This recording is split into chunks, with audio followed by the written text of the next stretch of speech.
Theatre. How are you all doing? Try again.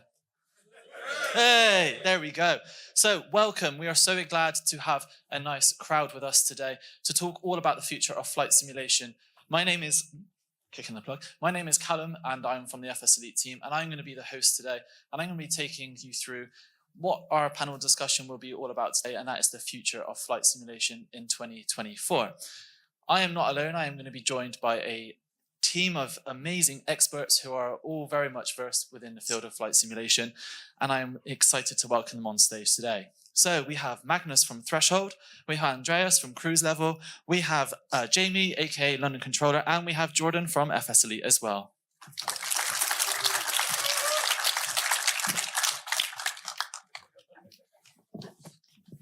Thank you all for joining me.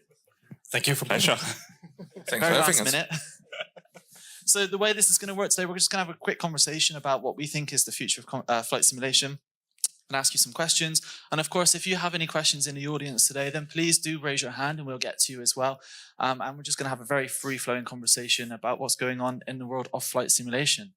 So Magnus, I'm going to start with yourself and we'll kind of go down the row. Magnus, what are you most looking forward to this year in flight simulation? I think maybe one of the immediate stuff that I really look forward to is X-Plane's latest update, 12.1.0. Looks really, really good. They now have the anti-aliasing dialed in. Shadows looks crisp. And yeah, that's the first thing that comes to mind, actually. And your background mostly at the moment is in X-Plane, so that must be something that you're super excited for. Yeah, well, we do write about Microsoft Flight Simulator, and so they're kind of equal. Most of the news actually comes from the Microsoft Flight Simulation area, but we do have a root in X-Plane, so we are rooting for them. Excellent. Thank you so much. Andreas? Yeah, there's actually two things. Mostly the planes that are coming out now. So the 777 that's shown off in the hall over there looks pretty promising.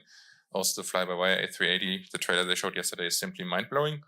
And also the new MSFS version, even Microsoft is still very laid back, not really showing much about it. What we can glimpse from what they showed, it looks like they could actually shake up the sim scene once more, technology-wise. Really excited to see where it's going. Excellent, fantastic answer. And of course, we're going to be obviously talking about Microsoft Flight Sim 2024 in this discussion as well. Jamie, over to you. What are you most looking forward to this year? Probably the 777 and A380 as well. I mean, they're the main releases of the sim that we're looking forward to and excited to see what they're going to bring new people to the community. And probably make that sim even busier. I suppose that's another part of it, which is quite exciting and also quite daunting and scary at the same time. But yeah, MSFS 2024, with the trailer we saw about the wildfires, the different sort of atmospherical effects, it'd be very interesting to see whether they will match up to real life and stuff like that, and just add a new dimension into Microsoft Flight Sim and stuff like that. So yeah, we'll see. Excellent. I mean, you mentioned VATSIM. I mean, when that A380 comes out, we're going to be seeing lots of supers in the air, I think. Yeah. And hopefully the right OK code is put into the system. We're a little bit worried at Heathrow with how busy it is going to be, but I'm sure it'll be good fun. I'm sure it will be. Well, thank you very much. And last, but by no means least, Jordan from our team. What are you most looking forward to this year from flight simulation? Well, not to steal everyone's answers, but everything that you've all said. As a primary X-Plane user, 12.1 just looks impressive in it. I feel like a bit of a slow start for X-Plane 12, but it's nice to see it in its kind of full force heading forward. And just the A380 yesterday, just really impressive. A team of volunteers, like a lot of us, to put together something like that is really, really impressive. So just looking to see how far that goes, and probably giving Jamie a bit of a challenge of getting an A380 out of Biggin Hill. So I'm sure that's manageable somehow. No fuel, no packs. Yeah. Fantastic. I mean, all great answers, and obviously there's lots of discussion points. I mean, I think the starting area I think we need to talk about is kind of this idea that right now we've got X-Plane 12, we've got Microsoft Flight Simulator, the current version 2020, let's call it for now. Do you think we are seeing an increase in simmers coming into this community thanks to kind of the more public eye that flight simulation is getting?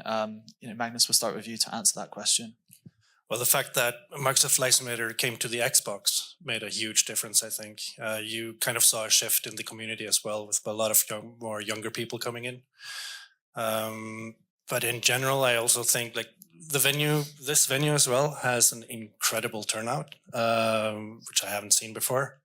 So I think the future is also really, really bright.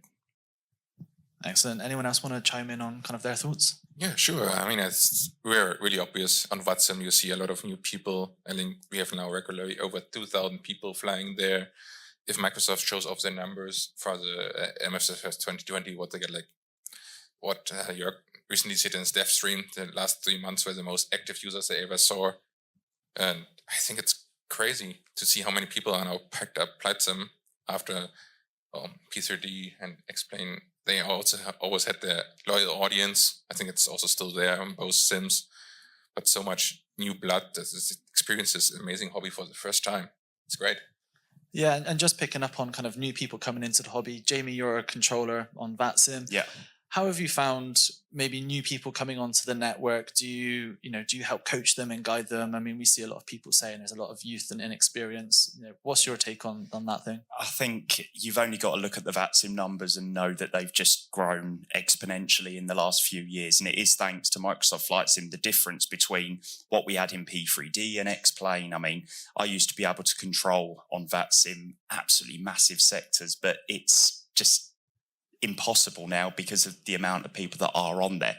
But yeah, I think it is thanks to the new sims and stuff like that. And hopefully MSFS 2024 is going to bring even more people. And even being at the weekend this weekend, sometimes when you're flight simming yourself, you don't quite realise how many people are into the same hobby and love doing what we do. So yeah, it's great to see. I mean, one of the frequent things that we see on our site, don't we, Jordan, is, people always asking, when's this come out on Xbox? We had a question earlier about Lillestead that was announced earlier. The first question was, hey, can I get it on Marketplace for Xbox? Jordan, do you think a lot of people are trying things out on Xbox first to kind of test the waters, dip their toes in, and maybe want to explore a little bit further for flight simulation?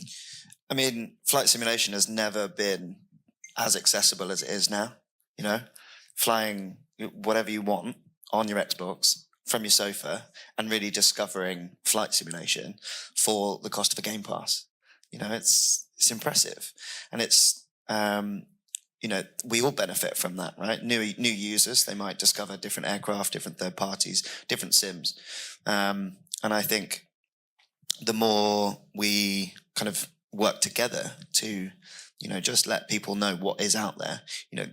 Events like this are huge, and there's so many people that we spoke to this weekend that just, have stumbled through the museum and gone, oh, hello, and that are future flight simmers and future pilots. There's so many pilots out there, real world, that started just accessible, trialing something out from now their Xbox. I think it's it's just really great to see. Just how quickly you can get in the air from your sofa. Yeah. I think actually Microsoft Flight Simulator did this very well in the sense that you can start out as very much a beginner, just fly with all the aids you need to get in the air and land safely, and then from that span go over to really complex stuff. So I think Microsoft has helped that transition a lot. Sorry, go on. No, that was it. So, just speaking of that transition, then, do you think people are maybe coming in on that Game Pass experience for free or that £1 trial or whatever, and then they're going to eventually maybe explore different sims such as X-Plane 12 and even DCS or some of those other sims? I mean, Andreas, what's your take on maybe people transitioning to different simulators once they've dipped their toes in that water? Oh, I think it's definitely an option if these sims have something that pulls people to them. For example, as good as MFSF is for civil simulation, if you're interested in military simulation, there's like no other options than going to DCS in the end, because you can fly a Viper or a Tomcat. I mean, Heatbuilder, I think, has the Tomcat now for Microsoft Sim, but it's like, okay, I can fly it around, I can fly patterns, maybe fly some formation with my friends, but to really get to know the plane, get the systems, well, it has to have weapons, and you can't use those in the MSFS, so DCS, that's the next step then, which is also a sim that really looks to be going strong, always developing in the right direction from the trailer they released a few months ago. Yeah, absolutely. So I'm going to try and kind of shift gear just a little bit, because we've mentioned about newcomers coming into the industry. And I think what we saw maybe a few years ago, and this is a conversation we've had in the community a lot, is about pricing, and how pricing has seemingly changed with the introduction of the new sim. We've got more people in the industry, we've got more developers, we've now got more users, and we've seen kind of a chop and change in price. Jamie, I'm just going to start with you, because obviously you test a lot of add-ons out and you stream a lot of the add-ons as well. Where's your thoughts in terms of where pricing sits for like all these add-ons that we have to buy for making these flight sims, improved, enhanced visually, or adding airports and aircraft? Yeah, I think when you look at how much things used to cost, maybe in some of the older sims like P3D, how much it was to get a series of a certain aircraft, and you look at what we've got in Microsoft Flight Sim with the Phoenix and it being, I think it's £60 or something like that. And the fact they've just brought out the IEs, the Block 2 update, all free of charge and stuff like that. So yeah, it's really impressive, which I think makes it accessible for everyone as well, because you can't expect people. We've got so many different age ranges on Flight Sim. We've got people from young teenagers to obviously older people, and you can't expect the younger people to be able to afford these different add-ons. So it's great that a lot of the companies that are developing for Microsoft Flight Sim are developing with that in mind, and it's great to see that they are making it accessible for everybody. And do you think that pricing structure is reflected across all of the sims, or just very targeted on Microsoft Sim just because of their audience size at the moment?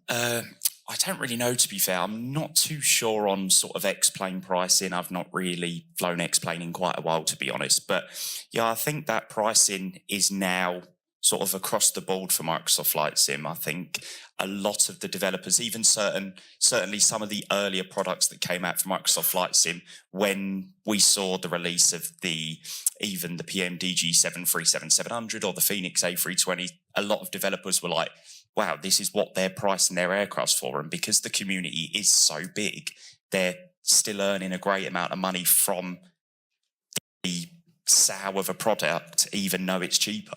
So it's fantastic, really. I mean, Magnus, you said you dabble in kind of both, and you run a website, obviously, that does 50-50 kind of thing. What are your thoughts on kind of X-Plane pricing compared to Microsoft's pricing for their third-party add-ons? Yeah, well, the audience is obviously smaller, so I think the pricing is behind, or it is higher. The developers need to get their money. I think Microsoft Flight Simulator just has an incredible audience size-wise, so they have a huge advantage there for the pricing. Okay, cool. So we've mentioned Microsoft Flight Sim 2024. We saw the trailer last year during the Microsoft presentation, and then it was mentioned again during Flight Sim Expo, and Jorg and Sebastian did a really cool presentation for us and gave us a little bit more detail. I mean, Jamie, you alluded earlier to the whole kind of mission thing that's coming. I see a lot of time that simmers are unsure as to the direction of kind of what Microsoft want. I mean, when it was first announced, like Microsoft 2020, people weren't sure if it was going to include the world or if it's going to be a very mission-based thing. Now we know we have the whole world, but now we're kind of dabbling a little bit more into these missions. Do you think this is something that is upsetting people, or do you think it's just adding or catering to different audiences? Yeah, I think Asobo and Microsoft, when they first released Microsoft Flight Sim 2020, I don't think they quite expected the Flight Sim community to be as, dedicated to Flight Sim.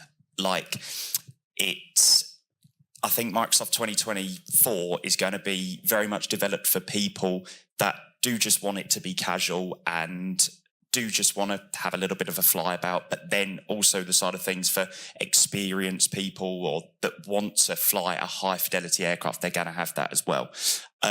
In terms of the mission side, I think it's a great thing, to be honest. I remember seeing stuff about like the, was it the volcanoes or something like that? I can't quite remember what it was about, but it'd be very interesting to see whether maybe if it's happening in the real world, will that be replicated in the sim and stuff like that? So I just think it's a great thing. And I think it'd be in a separate section as well, the mission. So at the end of the day, if people don't want to use them, they don't have to. So, yeah.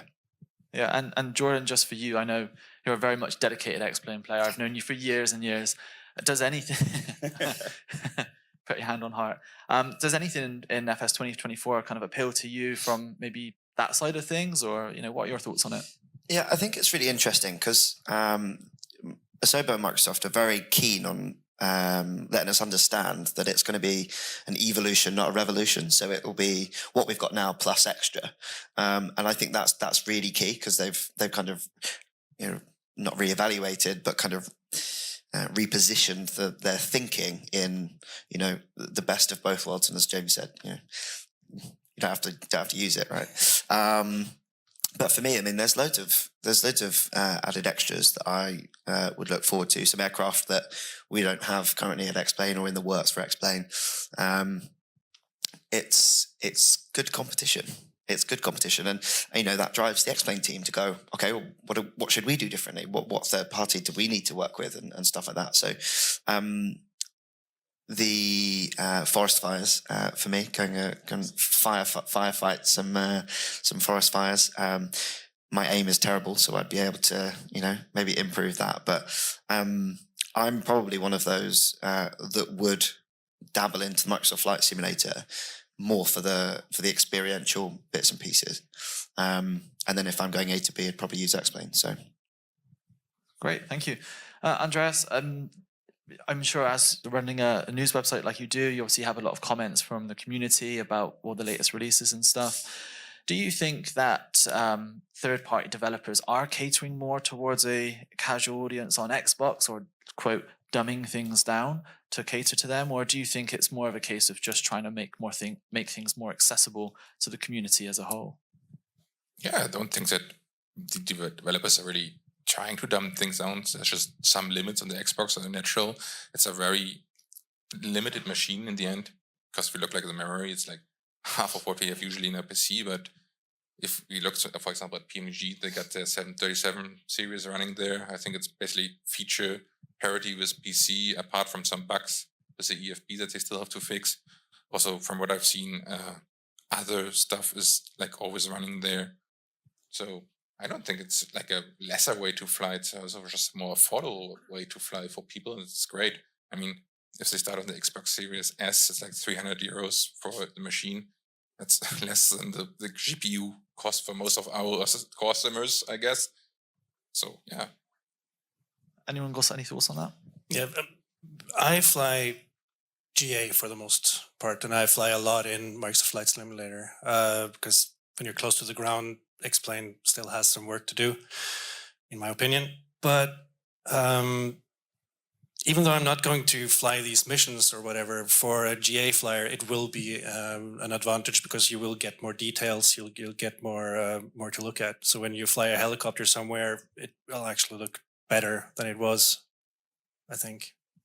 Interesting. Yeah, I mean, I think the visuals has always been something X-Plane have always wanted to work on, and I think what we're seeing with 12.1.0 is that kind of, right, we need to, like you were saying, Jordan, we need to step up our game a little bit because the visuals are an important aspect of a flight sim, as well as obviously the physics and everything else behind a flight sim. So just one final question before we turn to the audience and see if they have anything to ask.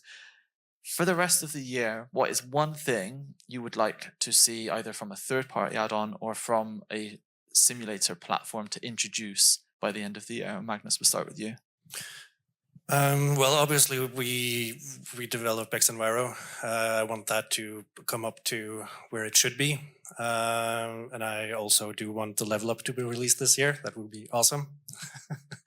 As for other developers and stuff, I'm just sitting back and enjoying what has been and what is coming from on the GA scene in Microsoft Flight Simulator. And now I'm going to be flying a lot more X-Plane again, because now the shadows are good again. Thank you very much. Andreas? Yeah, one thing that I think is still missing as native support is shared cockpit, because that really transforms the flying experience for tube liners. We have this what's it called, a Your Controls app that works 90% of the time really amazing. But I think it would be really a huge step if you get that natively in the sim, or like a properly support from the add-on developers, because we have to fix these last nitbits that always sour the experience a little bit. Fantastic. I mean, shared cockpit would be amazing. I mean, it's weird. Aircraft are meant to be designed, especially commercial ones, to be flown with multiple people, yet we still don't have a proper system for all of that. So great answer. Jamie? Yeah, I can only echo about shared cockpit, but mine was an A350. I mean, nothing else, just an A350. Yeah, no. Any sort of new aircrafts, obviously can't wait for the 777 and the A380, but yeah, I mean, the A350, we've not really seen anything of its kind in any sort of sim. So yeah, I'm looking forward to the IndyBuilds one, and I think there's another company, I can't think of their name, I think it's DFD. I think they're going to be providing some updates about the A350 soon. So yeah, I'm looking forward to that plane, and sort of any other plane that's due out, especially for us airliner lovers. Yeah. Absolutely. And finally, Jordan, what are you most looking forward to? So I'm looking forward to seeing what X-Plane looks like this time next year, because I feel like they're in their stride now, and I think they've got a really good base platform to really start building on that. Third party wise, we've been looking at lots and lots of previews of a lovely 777. Yeah, I'd like it to hurry up a little bit.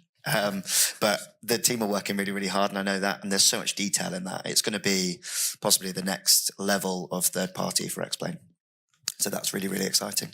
And there's lots of collaboration on the third party nature for those X-Plane developers. So seeing what that looks like for the platform, and some of those new users that come in, whether it's something like GeoFS that you can run on a web app for free, or if it's via Xbox, introducing them and seeing what that looks like. So yeah, absolutely. Anything that can help grow this hobby and industry is a benefit in my eyes, because it means that these shows grow. It means that we as the community also are going to get better add-ons, because it means developers can dedicate more time and resources. So anything like that is a win. Well, thank you very much. I'm going to see if there are any questions now from our audience for our panels. Yes. Where do you see kind of flight sim going? I know it's probably. Sorry. Where do you see flight sim going after 2024? I know that's a big jump, but obviously we've got VR coming in, we've got photographic scenery and stuff like that, and obviously home cockpits and stuff like that. But where do you think flight sim can actually go? How going from, because being a long user of FSX and FS 2004 and P3D, bit of X-Plane, now 2020. Where do you think it's going to go thereafter? Because, the graphics are amazing in 2020, 24 looks pretty good. Just, I don't know, where do you think it could go? And also including X-Plane with that as well. Magnus? Yeah, I think one area where we will see more is in the photogrammetry. I really hope that will be developed better, because today you can fly into a city and you see triangles, and you can't land a helicopter anywhere. You'll crash in scenery because it's too janky. I think that will be, especially in dedicated areas, it will be much better in the future. So for the far future, I think we'll have a much more one-to-one visual, even close up. Yeah, I think that's one point. Yeah. Jamie, did you have Yeah, I was just going to say, because I think when Microsoft Flight Sim 2020 first released, they pledged 10 years support to 2020, which I think now we're having a 2024 is a really positive sign for our community, because they've obviously got a lot of faith in Flight Sim. They know it's a massive industry. They know they're making money from Flight Sim, which is great. I think it can only get better. I don't know specifically what, but yeah, photogrammetry everywhere would be amazing. Even areas where data is hard to get. There's places like in Africa, in sort of Central Africa, where the Bing data isn't exactly perfect, and you still get some default tiles. So it'd be interesting to see whether they could maybe work on those areas of the world, and whether we could get good data for every corner of the world. Did you have something to add, Andres? Yeah, I think we have the basis now. That's pretty amazing. But we now should start to see what the real world looks like. I mean, in the sim, VATSIM is amazing, but if you're not on VATSIM, it's a pretty lonely experience. Let's be honest, the default ATC is not really usable for IFR. And also, still the traffic they have there. I think there's a huge AI push now coming. Like, for example, beyond ATC, the tool looks amazing to give us that. Maybe that will be also coming into the core sim at some point. And yeah, I think graphics-wise, we only will get more diminishing returns. But also one thing, I think aviation in it itself will be changing in the next, like, say, 10 to 20 years, just due to the realities we are living in. And that will also affect us as flight simmers. Yeah, absolutely. Fantastic question. Thank you. We have time for just one more very quick one. Yes, gentleman there. Just chuck it. Whoosh. Yeah, I'm not chucking the mic. Expensive. Thank you. Hi, thank you very much for an overview. It's true that with Microsoft Flight Sim 2020, 2024, we got a huge push in realism, huge push in modals and graphics, and X-Plane also presenting more graphic yesterday. But something that's, I think, getting overlooked a lot is the performance aspect and the optimization, because while it's true that the entry barrier is much, much lower than it used to be due to the pricing, the accessibility, the ease of use, and so on, but I think performance-wise, it's not really getting better, because, yeah, of course, if you got a 4080, it's no problem. But if you got something from, 5, 7, maybe 10 years ago, which is, by the way, works perfect for most purposes, yeah, in more modern flight sims, you're going to get a potato graphics at 20 FPS. Do you also reckon that's something that's only going to get worse, especially with the push for release cycles rather than optimization? Is it going to become more of a problem? Because, yeah, 4080 as an entry tool is it's quite something. Jordan, I'll check that one to you because you do run a potato. Yeah, I do run a potato. 20 is a luxury. 20 FPS. I think that actually the growth that we'll see. So your question, a mix of two questions. The growth that we'll see is in that either hardware or third party, because I think that will really kind of change the way we interact with flight sim. It has got better. We're seeing a bit like frames per second, up and down, right? They'll release a performance upgrade, and it'll get better, and then it'll get worse. I have refrained from upgrading my PC, but I'm at that time now where I kind of need to. It's a difficult one. Because you're limited in what you use and what you interact with. You get kicked off that sim if your frames per second isn't, up to scratch, which is totally acceptable. So you are limited. Maybe my stance on hardware might change when I get a luxury PC. But I still fly the things that I want to, even in Microsoft Flight Simulator, even with third party. So it's not a limiting factor. I think it's just difficult. I'm just going to add to that as well. I think with any kind of technological change, we see the more improvements we get from graphics cards or CPUs, the more power we have to play with, thus meaning developers want to take advantage of those technologies and push the limits even further. And as a result of that, I think that's why sometimes we necessarily don't see the performance gains that we expect to see, because developers have added, the fingerprint smudges and the scratches and the grime and the dirt. But at the same time, we are seeing developers employ more incredible technology. Like you've got the decals on a lot of the aircraft now, where you can literally zoom in and you can read the teeniest little bit of text without actually degrading on the performance too much. I think AI is going to be, as again, not just used in the sim to generate text or voices, but I think AI is going to be used more and more in order to help supplement the technology. I mean, we've got DLSS and stuff from NVIDIA, and we've got stuff from AMD, which kind of helps with the whole frame sampling. So I imagine there's going to be a lot more AI tools. I mean, the tool that was released just the other week from Microsoft, that freeware thing, that kind of changes your level of detail on the fly. I mean, that helped my performance considerably. So I think there's a lot of different aspects. I think what's interesting is back when Microsoft Flight Sim first launched, the third-party API was non-existent, and how that interacts with the sim itself, third party, lots of it was done outside the sim and then put into the sim. But now it's a lot more seamless because the API is getting better and they're working with that. So I think that really helps too. Fantastic question. I am ever so sorry, but we are all out of time. We hope you have had a fantastic time with us today. I'd like to thank my special guests, so Magnus, Andreas, Jamie, and Jordan. Oh, hang on a second. I'm being waved at. Have I got questions from online? Specifically for you, Jamie, but maybe everyone can answer Here we it. go. What is the bringing a lot of viewers? What is the aircraft that you're looking forward to most flying next year, or maybe even the year after? Yeah, I think it's definitely the ones that have been on preview recently. Obviously, the A350, the A380, and the 777. They're sort of your long-haul aircrafts that I'm really looking forward to flying. But then I'm hoping we are going to get some developments on the A220. It's quite a regularly used aircraft and stuff like that. So I would really like to see that come to fruition. And because the flights that I do are usually 60 minutes, 90 minutes each way, rather than 8-9 hour long hauls all the time. So yeah, I think probably the A220 is up there for my short haul aircraft that I'm most looking forward to.